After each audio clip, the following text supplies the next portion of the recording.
Y vamos a hablar un poco sobre Jesús y la oración. Y vamos a hablar que el Señor nos dice en su palabra acerca de la oración. Oremos ahí donde estamos. Gracias, mi Dios, le damos esta hermosa noche. Gracias porque usted es bueno, Dios. Gracias porque para siempre su misericordia, Dios, y porque usted tiene cuidado de nosotros. Gracias por su gracia, Dios, que nos ha alcanzado. También le damos gracias por su palabra, Señor. Ayúdenos a poder entender su palabra, Señor, y poder aplicarla también a nuestra vida. Gracias le damos porque usted es un Dios bueno, un Dios maravilloso y un Dios eterno. Bendiga su palabra en el nombre de Cristo Jesús. Amén y amén. Aquí se nos enseña cómo debemos de orar.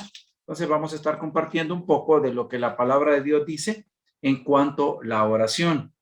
Y el versículo 5 dice, y ahí nos da alguna manera incorrecta, ¿verdad? En la oración, y dice, y cuando ores, no seas como los hipócritas, porque ellos aman el orar en pie en las sinagogas.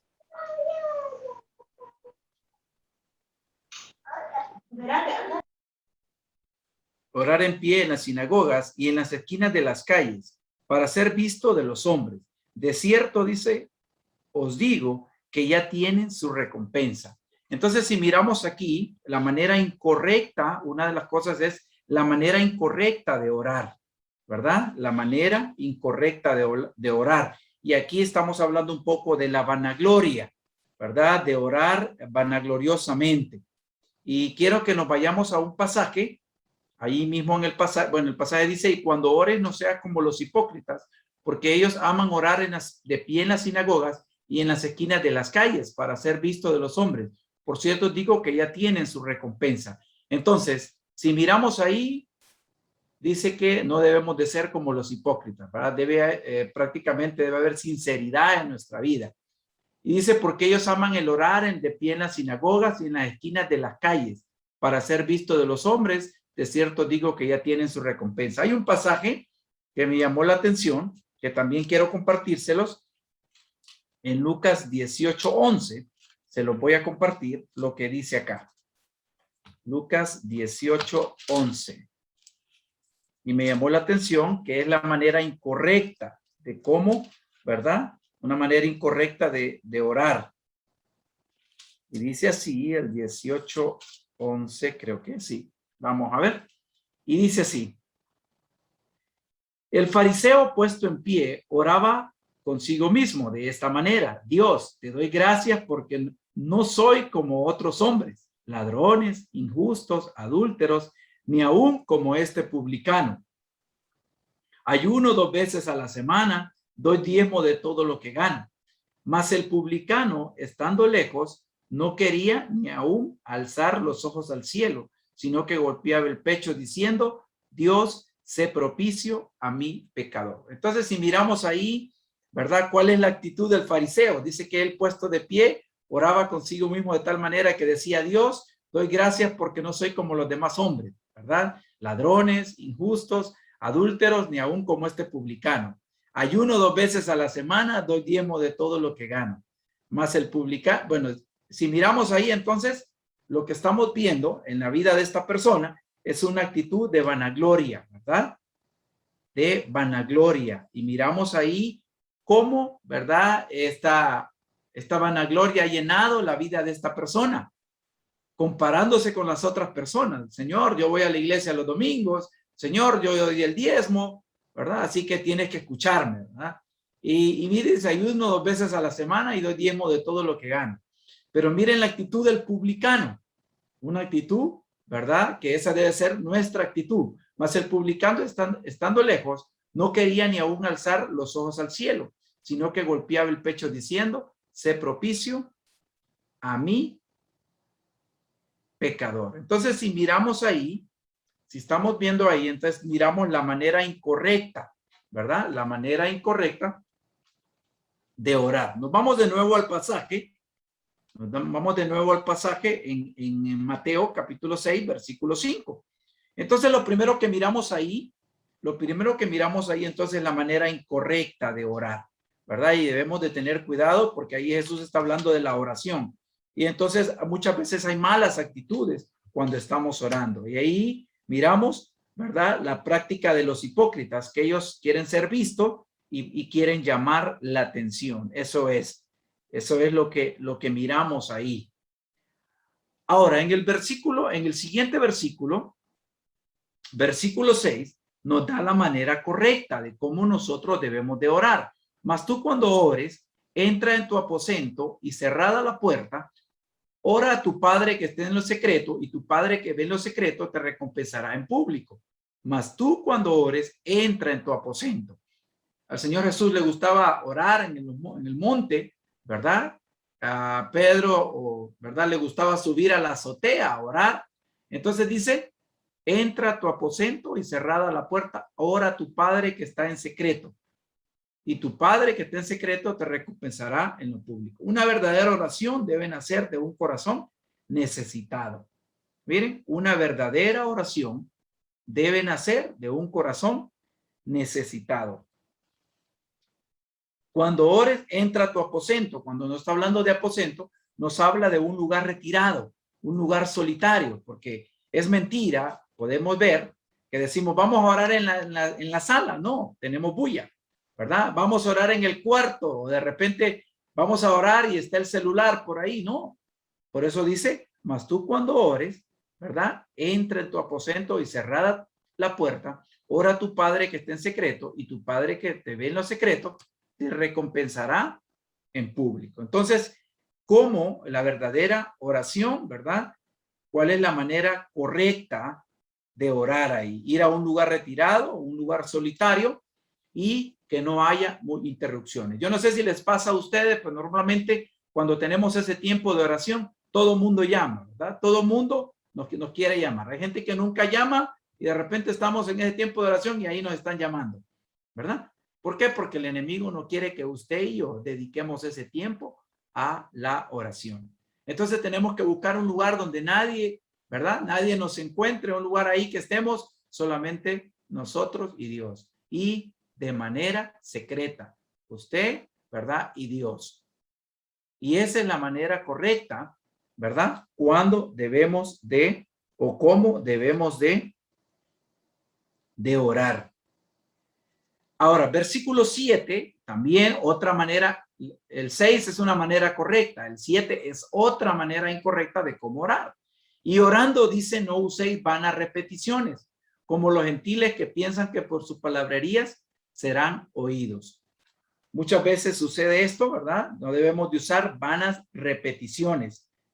Aunque el alma de la oración consiste en la elevación de la mente y derramamiento del corazón en la presencia de Dios, pero dice ahí que cuando oremos no usemos vanas repeticiones, ¿verdad? No usar vanas repeticiones. Y en eso tenemos que tener mucho cuidado, la repetición mecánica. Me recuerdo un director que tuve yo en uno de los colegios que trabajé, que me decía él, no, había una señora, una profesora que se llamaba Ana, y decía, no, yo ya sé cómo ora Ana, ya me sé de memoria, decía él, la oración. Yo no sé si que ya se la había aprendido. Entonces, esto habla de repetición mecánica. Por eso dice, debemos de tener mucho cuidado y no usar, ¿qué? Vanas repeticiones, ¿verdad? Como los gentiles que piensan que por sus palabrerías serán oídos. Yo me ponía a pensar cuando nosotros, ¿verdad? O cuando usted quiere algo de su papá, o cuando usted quiere que su papá le dé algo, va con muchas palabras donde su papá y va y lo cansa a su papá de hablar para que usted consiga algo, ¿verdad que no? Entonces debemos de tener mucho cuidado, ¿verdad? Y no usar vanas repeticiones. No usar vanas repeticiones. Y en este caso, no debemos de usar mecánicamente en esto, ¿verdad? Mecánicamente. Ahora, miremos la siguiente parte. Ahora, ¿cómo debemos entonces nosotros de orar? Ya vimos cuál es la actitud incorrecta al orar. La primera actitud incorrecta es que no debemos de ser hipócritas al orar. Debemos de ser sinceros. Debe haber sinceridad en nuestra vida al orar. No podemos, si no somos sinceros, no podemos estar en oración. Y la segunda manera incorrecta es que no usar vanas repeticiones, ¿verdad? Que creer que porque por todo lo que hablemos vamos a ser escuchados. No, eso es una actitud del corazón, ¿verdad?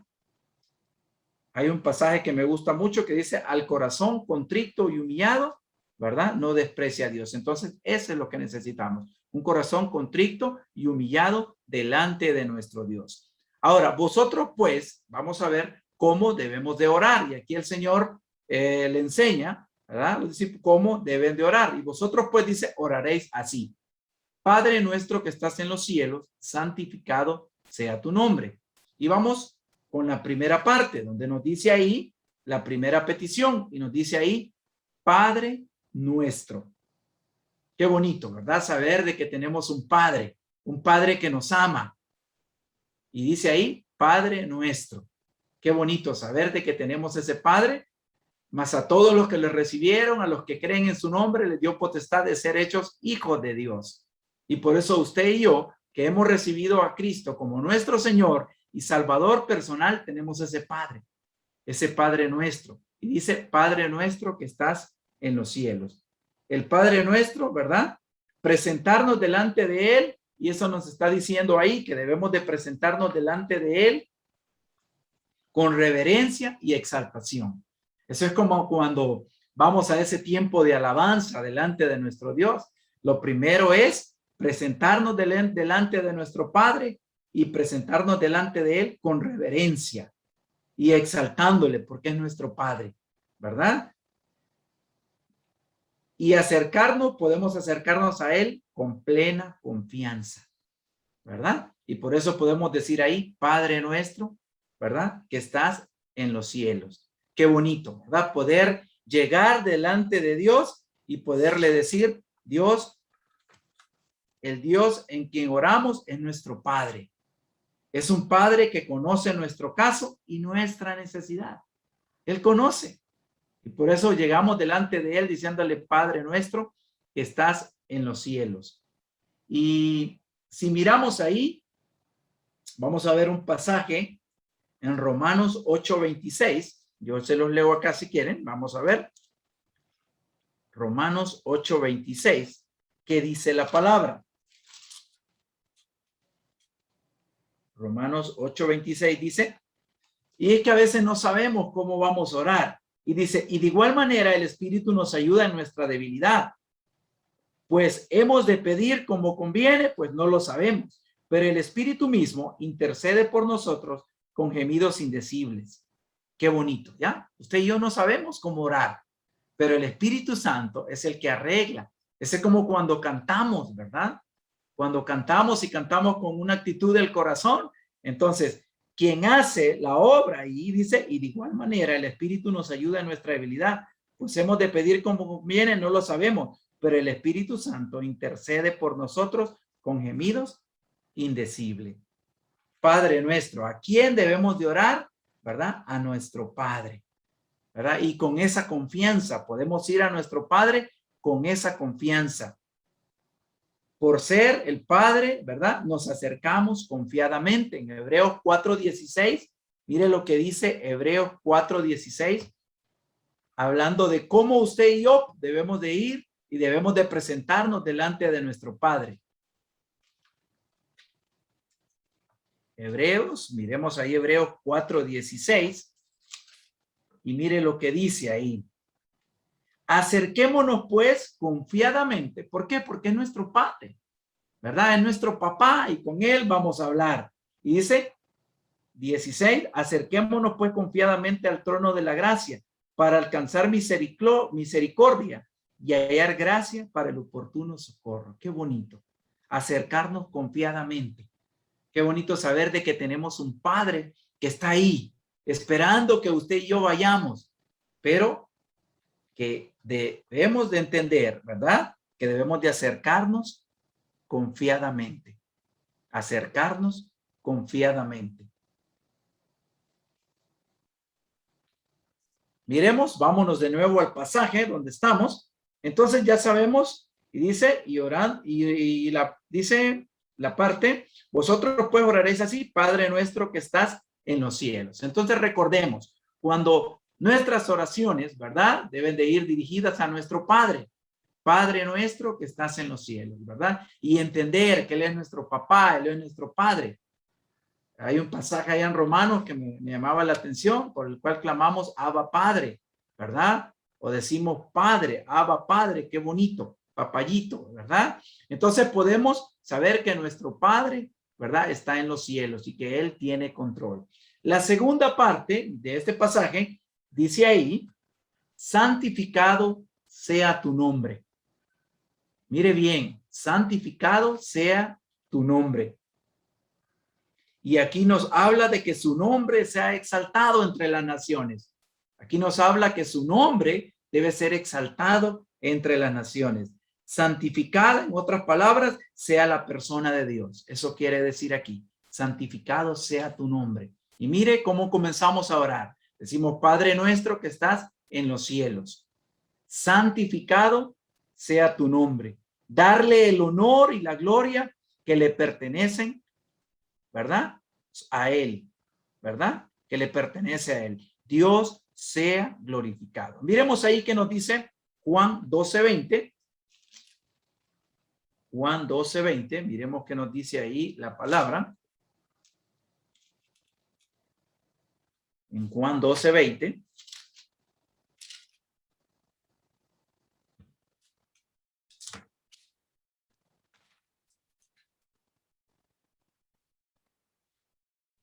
Miremos acá, vamos a verlo. Creo que no, vamos a ver aquí, Juan. Creo que no, creo que estamos equivocados aquí en Juan 12:20. No, creo que nos equivocamos aquí en esta parte. Bueno, pero aquí estamos hablando entonces de que santificado sea tu nombre, ¿verdad? Santificada sea la persona de nuestro Dios. Nosotros, hermanos, y cuando hablamos de ahí, y nos vamos de nuevo al pasaje que estamos en Mateo, cuando hablamos de ahí de santificado sea tu nombre, en nuestra vida también nosotros santificamos su nombre cuando testificamos con nuestra conducta una vida piadosa delante de los hombres. Nosotros santificamos su nombre cuando testificamos con nuestra conducta una vida piadosa delante de los hombres. O sea que nuestra vida también, ¿verdad? Con nuestra vida también podemos santificar su nombre. Por eso decimos ahí, santificado sea tu nombre. Santificado sea tu nombre. Tu nombre sea exaltado, ¿verdad? Entre las naciones. Y eso es lo que Dios espera. Miremos un pasaje, vamos a ver si Efesios 4:1, que nos dice la palabra ahí. Efesios 4:1 dice, yo pues preso en el Señor os ruego que andéis como es digno de la vocación con que fuiste llamado, con toda humildad, mansedumbre, soportándonos con paciencia unos a otros en amor. Pero dice, yo pues preso en el Señor os ruego que andéis como es digno de la vocación con que fuisteis llamados. Entonces se nos habla ahí que nosotros con nuestra vida podemos santificar su nombre, ¿verdad? Cuando testificamos, cuando nuestra vida está reflejando, ¿verdad? Está siendo luz a otras personas. Entonces, miramos ahí, ¿verdad? Que con nuestra vida nosotros santificamos también, ¿verdad? Con nuestra vida santificamos su nombre, darle el honor, darle la gloria que a Él le pertenece. Con nuestra vida también, entonces, lo podemos hacer. Nos vamos de nuevo al pasaje y seguimos. Estamos viendo ahí algo de que cómo debemos de orar. Y dice, santificado sea tu nombre. Versículo 10. Versículo 10 dice, venga tu reino. Venga tu reino. Y eso es lo que esperamos, ¿verdad? Eso es lo que esperamos nosotros, ¿verdad? Y aquí se refiere al gobierno soberano y glorioso de nuestro Dios. De eso nos está hablando, del gobierno soberano y glorioso de nuestro Dios. En nuestras peticiones nunca debe faltar aquella que exprese nuestro anhelo de que Dios establezca su reino entre nosotros. Venga tu reino, ¿verdad? Y yo creo que cada día debemos, cuando oramos, recordar y decirle a nuestro Dios que estamos esperando su venida, que estamos esperando su venida. Y esa parte es muy importante, venga tu reino, ¿verdad? Que en nuestra petición nunca debe faltar, ¿verdad? Ese anhelo que Dios establezca su reino entre nosotros. Ese debe ser cada día nuestro anhelo. ¿Cómo estamos esperando nosotros la venida de nuestro Dios? Y cuando estamos diciendo ahí, venga tu reino, es que estamos viviendo como el Señor quiere que vivamos. Es que estamos esperando la venida del Señor. Estamos esperando la venida del Señor. Por eso nuestra vida, cada día debemos de vivirla de la mejor manera, ¿verdad? Esperando la venida de nuestro Dios. Y esperando, ¿verdad? Que se establezca, ¿verdad? Y que venga su reino. La siguiente parte, hágase tu voluntad. Una de las partes que a veces a nosotros nos cuesta como cristianos, ¿verdad? Hágase tu voluntad. Me llamaba la atención, creo que es en Lucas, vamos a buscar en Lucas. Lucas capítulo 22, 42, de hágase tu voluntad. 22, 42. 22.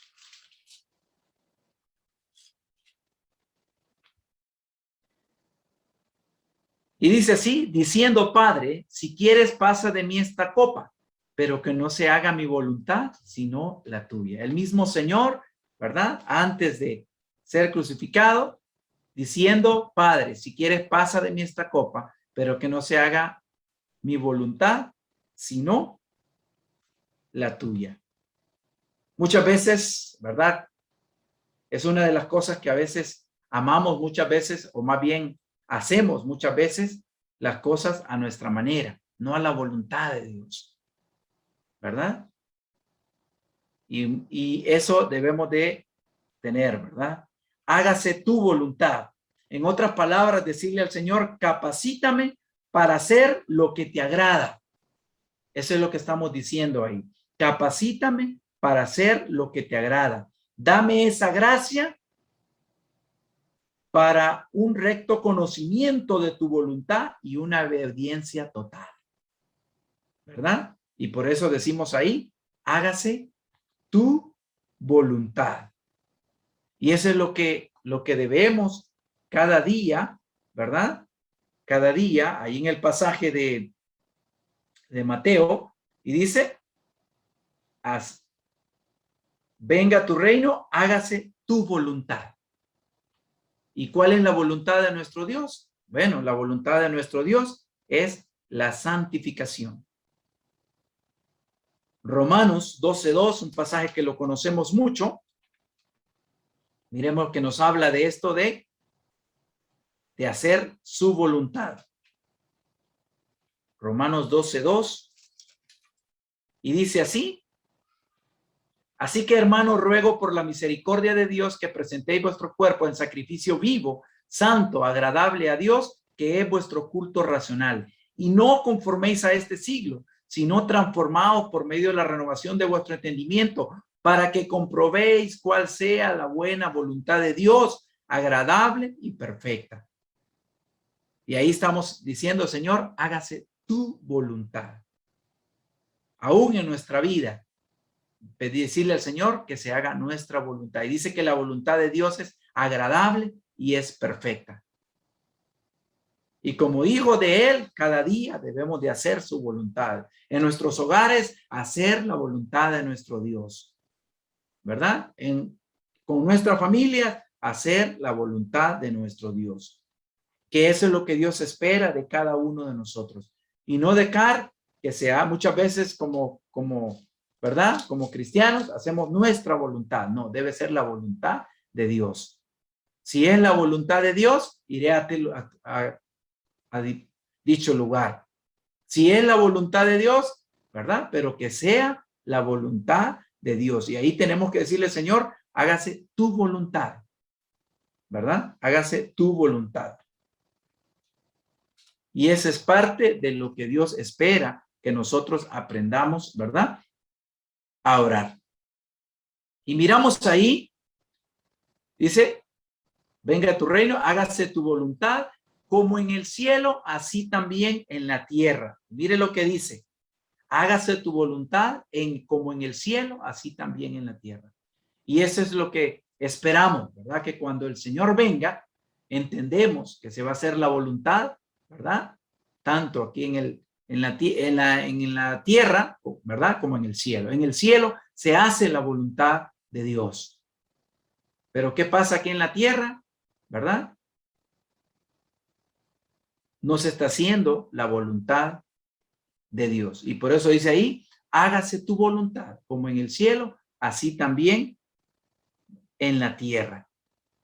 Y eso es lo que esperamos. Pero nosotros como hijos de Dios debemos de hacer la voluntad de Él para que esa voluntad, ¿verdad? Se pueda ir haciendo en toda, ¿verdad? La tierra. Versículo 11. Versículo 11. Otra petición ahí. El pan nuestro de cada día, dánoslo hoy. Mire como el pan nuestro de cada día. Dánoslo hoy. Y esto nos recuerda quién provee en nuestros hogares. Dios provee en nuestros hogares, hermanos. Y eso nos habla de dependencia. Esto nos habla de la total dependencia del ser humano de Dios. Y por eso decimos el pan nuestro de cada día. Y ese debe ser, ¿verdad? Pedirle al Señor. Y Dios no desampara a sus hijos. Él siempre, y por eso cada día nosotros debemos de orar por eso. Porque Dios nos dé el pan de cada día. Pero no solamente a nosotros, sino también a aquellas personas que no tienen. Y cuando la parte nos dice ahí, dánoslo hoy, ¿verdad? Quiere decir que no solo a mí, sino que también a otros. El pan nuestro de cada día, dánoslo hoy. Y esto nos enseña a tener caridad y una preocupación por los que no tienen. Una preocupación por los que no tienen. ¿Verdad? Y no va solamente a decir gracias, Señor, porque me diste, ¿verdad? Cuando oramos y decimos gracias, Señor, porque me diste estos alimentos hoy, sino pedir también por aquellas personas que no tienen. Y si tenemos, ¿verdad? Cómo poder también dar, ¿verdad? Y proveer a otras personas, hacerlo. Porque eso es lo que Dios quiere, ¿verdad? Que ese pan no solamente sea para nosotros, sino que si tenemos podamos compartir con aquel que también necesita. Y esto nos enseña a tener, como les decía, caridad y una preocupación por las personas que no tienen. Preocupación por aquellas personas que no tienen. Y debemos de orar, hermanos, por aquellas personas que están sufriendo, por aquellas personas que no tienen que comer, por aquellas personas que les hace falta la comida. Y darle gracias a Dios cada día, porque Él provee a cada uno de nosotros. Porque Él provee a cada uno de nosotros. Salmos 23:1. Miremos qué dice la palabra.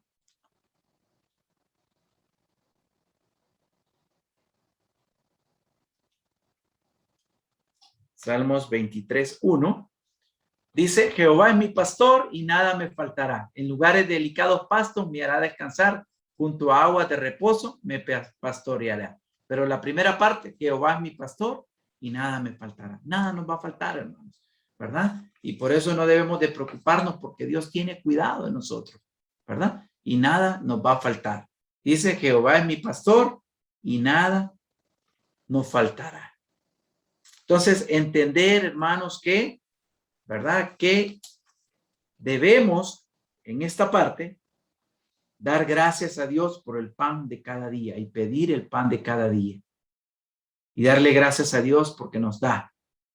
Y si nos da y tenemos, poder compartir con el necesitado, con aquel que no tiene. Seguimos en Mateo capítulo 6. Dice el versículo 12. y perdónanos nuestras deudas, y perdónanos nuestras deudas, como también nosotros perdonamos a nuestros deudores. En primer lugar, se nos dice ahí, y se nos habla, dice, y perdona nuestras deudas. ¿De qué deudas estará hablando ahí? Bueno, habla de el pecado. Ahí deuda se refiere al pecado.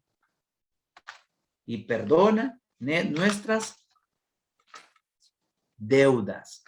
Y entonces ahí nos está hablando de perdonar nuestro pecado. Las deudas que tenemos son nuestros pecados. Esas son nuestras deudas. Es nuestro deber perdonar, ¿verdad? Y confesar nuestros pecados.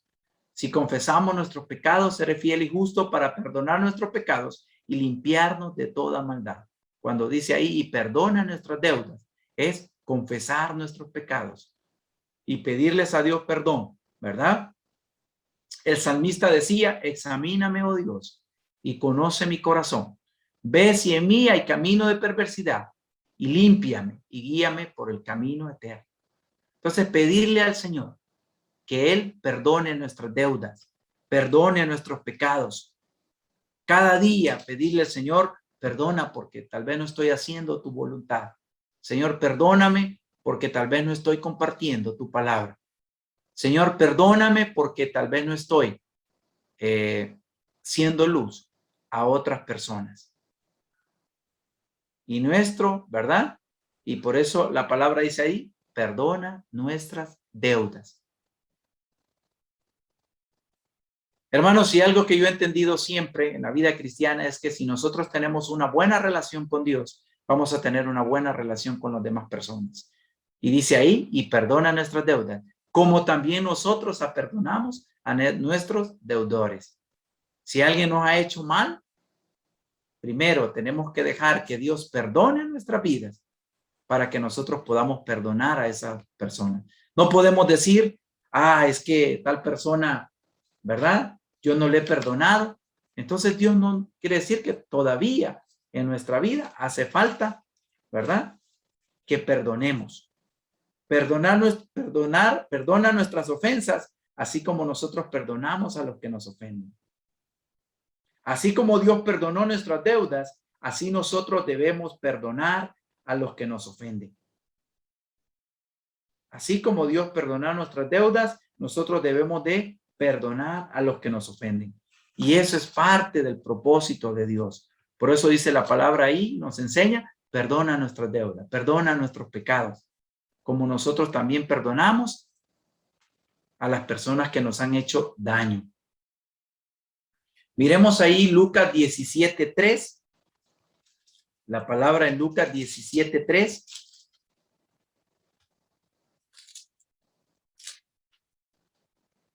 Lucas 17:3 dice, mirad por vosotros mismos, si tu hermano pecare contra ti, repréndele. Y si se arrepintiere, perdona. Qué bonito, ¿verdad? Qué bonito ahí. Mirad por vosotros, si tu hermano pecare contra ti, repréndele. Y si se arrepintiere, perdonale. Eso es lo que el Señor espera, ¿verdad? El Señor espera de cada uno de nosotros, que así como Él nos ha perdonado, así como Él nos perdona cada día, nosotros podamos perdonar también a nuestros, ¿verdad? Perdonar, dice, a nuestros deudores.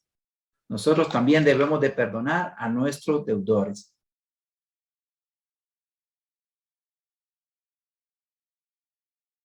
Primera de Juan 1:9 y 10. Miremos qué dice la palabra también. Primera de Juan 1:9 y 10. ¿Qué dice la palabra ahí? Si confesamos nuestros pecados, será fiel y justo para perdonar nuestros pecados y limpiarnos de toda maldad. Y si decimos que no hemos pecado, le hacemos a él mentiroso y su palabra no está en nosotros. Entonces, hermanos, nos llama acá a confesar nuestro pecado. Cada día, hermanos, cada día debemos de confesar nuestro pecado. Dice, él es fiel y justo para perdonar nuestros pecados y limpiarnos de toda maldad. Hay otro pasaje que es muy bonito que habla de que si confesamos nuestros pecados, ¿verdad? nuestra vida va a prosperar, pero si nuestra vida no, ¿verdad? No confesamos nuestros pecados, nuestra vida no puede avanzar. Entonces necesitamos cada día estar confesando nuestros pecados para que nuestra vida cristiana pueda ir avanzando. Y eso es lo que el Señor espera, que perdonemos, ¿verdad? Pedirle que perdone nuestros pecados y nosotros poder perdonar a las demás personas. Nos vamos al versículo 6. ¿Qué dice? O más bien, perdón, al versículo 13. Y nos habla ahí, siempre hablando de cómo debemos de orar, y dice, no nos metas en tentación. No nos metas en tentación, mas líbranos del mal. Aquí me llamaba la atención y buscaba una versión para esta palabra de no nos metas en tentación. Y la versión Dios habla hoy nos dice, no nos expongas a la tentación, sino líbranos del peligro. No nos expongas a la tentación, sino líbranos del, ¿verdad? Porque el Señor no mete a nadie a la tentación. Miremos lo que dice Santiago 1:13, para que entendamos esta parte. Santiago 1:13.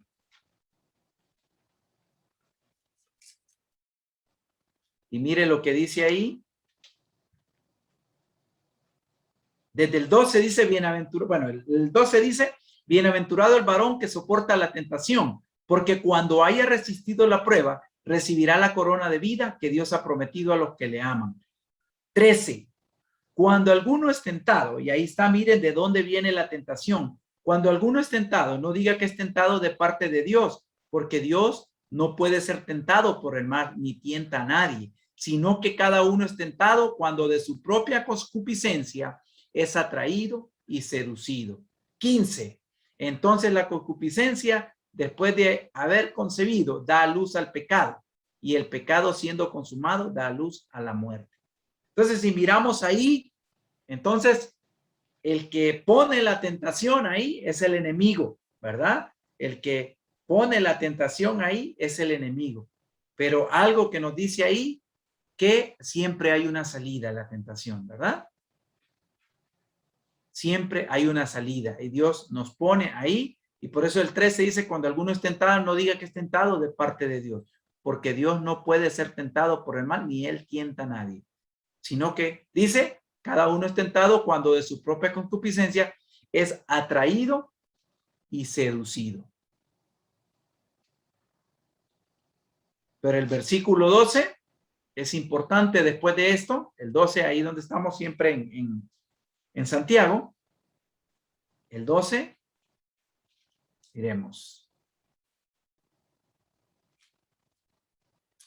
Y dice el 12, bienaventurado el varón que soporta la tentación, porque cuando hayas resistido la prueba, mire, y ahí se nos habla de la prueba, recibirá la corona de vida que Dios ha prometido a los que le aman, ¿verdad? Y cuando asociamos aquí la tentación, la asociamos con el enemigo, con el diablo, pero cuando hablamos de prueba, ya estamos hablando, ¿verdad? Que Dios permite la prueba, pero la permite, hermanos, con un propósito en nuestra vida. Primera de Pedro 1, 6 y 7.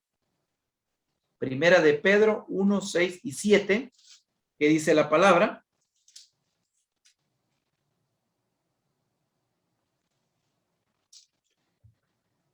Y dice así, en lo cual vosotros os alegráis, aunque ahora por un poco de tiempo, si es necesario que tengáis que ser afligidos en diversas pruebas, para que sometida a prueba vuestra fe, mucho más preciosa que el oro, el cual aún perecedero se prueba con fuego, sea hallada en alabanza, gloria y honra cuando sea manifestado Jesucristo.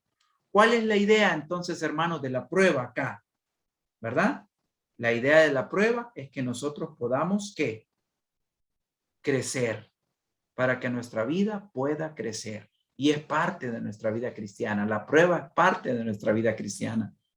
Entonces hay una diferencia ahí entre la tentación, ¿verdad? Y la prueba que es permitida por nuestro Dios. Y dice, para que sometida a prueba vuestra fe, mucho más preciosa que el oro, el cual perecedero se prueba con fuego, sea hallada en alabanza, gloria y honra cuando sea manifestado Jesucristo. Somos probados para que nuestra fe crezca. Eso es lo que el Señor, ¿verdad? Lo que el Señor nos está diciendo ahí. Y el versículo decía, no nos metas en tentación, mas líbranos del mal. No nos metas en una prueba dura, sino líbranos, ¿verdad? Líbranos, nos dice ahí. Ahora, entonces, si miramos, nos vamos de nuevo al pasaje en Mateo capítulo 6, versículo 13, dice, no nos metas en tentación. Y la segunda parte dice, no nos metas en tentación, mas líbranos del mal.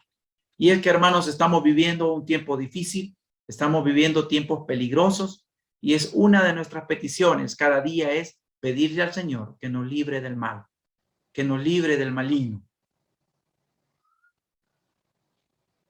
Y aquí librarnos del mal, ahora de enfermedades, de tantos problemas que pueden haber, ¿verdad? Cuántas dificultades, Entonces, lo que pedimos ahí al Señor es que nos libre del peligro, del pecado. Y dice, mas líbranos del mal. Y sabemos que estamos viviendo un tiempo peligroso y cada día por eso debemos de pedir la protección de Dios para nuestros hijos, la protección para nuestras familias, para nuestros hermanos, para nuestro pastor y para cada uno, ¿verdad? Debemos de pedir esa protección porque entendemos, ¿verdad? Que el enemigo tiene cegada la mente de muchas personas, pero ahí tenemos que nosotros estar orando que nos libre del mal. Y la última parte me llamó la atención porque es como una doxología. Y si ustedes ven, esta oración comenzó dándole la honra y la gloria al Padre. Y termina también. Entonces, nuestra oración debe comenzar, nuestras oraciones deben iniciar adorando a nuestro Dios. Y deben terminar también así. Y dice, porque tuyo es el reino, el poder y la gloria por los siglos de los siglos. Amén. Porque tuyo es el reino, el poder y la gloria por los siglos de los siglos. Amén. Tuyo es el reino, luchar con Dios y emplear fuerza. Dios salva y da como rey. Cumple con todo lo que promete a sus hijos. Entonces, qué bonito, hermanos, ver cómo el Señor, nuestras oraciones deben iniciar adorando a Dios y también deben terminar así, adorando a nuestro Dios. Solo quiero terminar con un pasaje, ustedes lo pueden buscar ahí, Primera de Crónicas 29:11, que me llamó la atención porque habla de esto. Primera de Crónicas 29:11.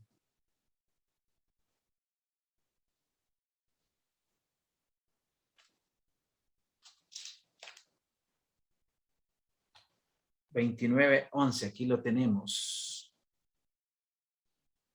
Y dice así, tuya, oh Jehová, es la magnificencia y el poder, la gloria, la victoria y el honor, porque todas las cosas que están en los cielos y en la tierra son tuyas. Tuyo, oh Jehová, es el reino y tú eres excelso sobre todo. Miren, tuya es, oh Jehová, la magnificencia y el poder, la gloria, la victoria y el honor, porque todas las cosas que están en los cielos y en la tierra son tuyas. Tuyo, oh Jehová, es el reino y tú eres excelso sobre todo. Hermanos, hemos compartido en esta hermosa noche cómo usted y yo debemos de orar, ¿verdad? Cómo debemos de orar, cuál debe ser nuestra actitud al orar, cómo debemos de orar, cómo, ¿verdad? ¿Cuál es la actitud incorrecta? ¿Cuál es la actitud incorrecta, la manera incorrecta de orar? ¿Verdad? Cuando queremos que las personas nos escuchen y no Dios. Recuerde que nuestra oración va para nuestro Dios. Recuerde que nuestra oración debe ir a nuestro Padre porque Él se merece la honra y la gloria en nuestras vidas. Y cada uno de lo que el Señor nos habla en esa oración debemos de aplicarlo a nuestra vida. Que el Señor le bendiga en esta hermosa noche.